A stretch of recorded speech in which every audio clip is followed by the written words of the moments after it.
ఎక్కడ గతంలో ఎన్నడూ లేనంతగా వర్షపాతం అట. నడుం లోతు వరద నీటితో లోతట్టు ప్రాంతాలని జలమయం.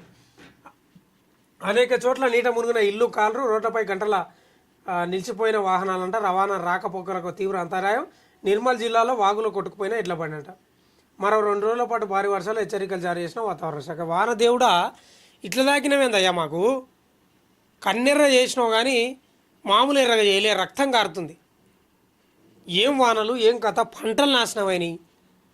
పత్తి పంటలు, మొక్కజొన్న, మిరప, రకరకాల అన్ని పంటలు, ఒక్క పంట కాదు. ఆ పాపం కూడా మనదే. మన వాతావరణానికి అట్లా చేస్తున్నాం. కాలుష్యం, చెట్ల నరుకుడు, అన్ని కబ్జాలు చేసుడు. మనకు చెట్ల కంటే ముఖ్యం, మనకు బిల్డింగ్లు ముఖ్యం. ఏం చేస్తాం? అట్లా అయిపోయింది. నిన్న ఘోరంగా పడ్డది. కానీ ట్రాఫిక్లో ఇరుక్కుంటే ఆ బాధ ఉంటుంది చూడండి. ఆయన చెప్పుకోకూడదు.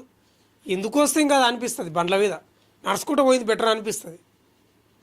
కానీ దీనికి ఒకటే పరిష్కారం నేను అనుకుంటున్నది. నేను చెప్పేది ఏంటంటే, నిజం కాలం నాటి చెరువులు మరి చాలా మటుకు కబ్జాలు అయినాయి, కొన్ని కనిపించకుండా పోయినాయి. కనీసం ఉన్నవన్నా పునరుద్ధరించి వాటర్ ఎటు వెళ్తే ఎటు ఏటవాలుగా, అంటే సమాంతరంగా ఎక్కడ కిందికి పోతావో, కిందికి ఎట్లా అయితే వాటర్ పోతావో, ఎక్కడ వాటర్ ఫెసిలిటీ పోయే అవకాశం ఉంటుందో అక్కడ కుంటలను కానీ, చెరువులను కానీ, నాళాలను కానీ విస్తీర్ణం పెంచి అభివృద్ధి చేస్తేనే మన పరిష్కారం అవుతుంది. లేకపోతే కాదు.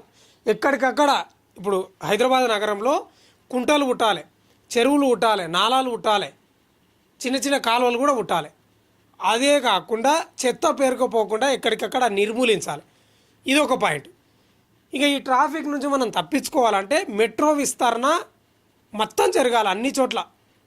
నగరంలో అన్ని రూట్లకు జరిగితేనే ఈ ట్రాఫిక్ సమస్య లేకుండా ఉంటుంది. అదేవిధంగా ఫ్లైఓవర్లు కూడా ఎక్కడికక్కడ నిర్మిస్తేనే బెటర్.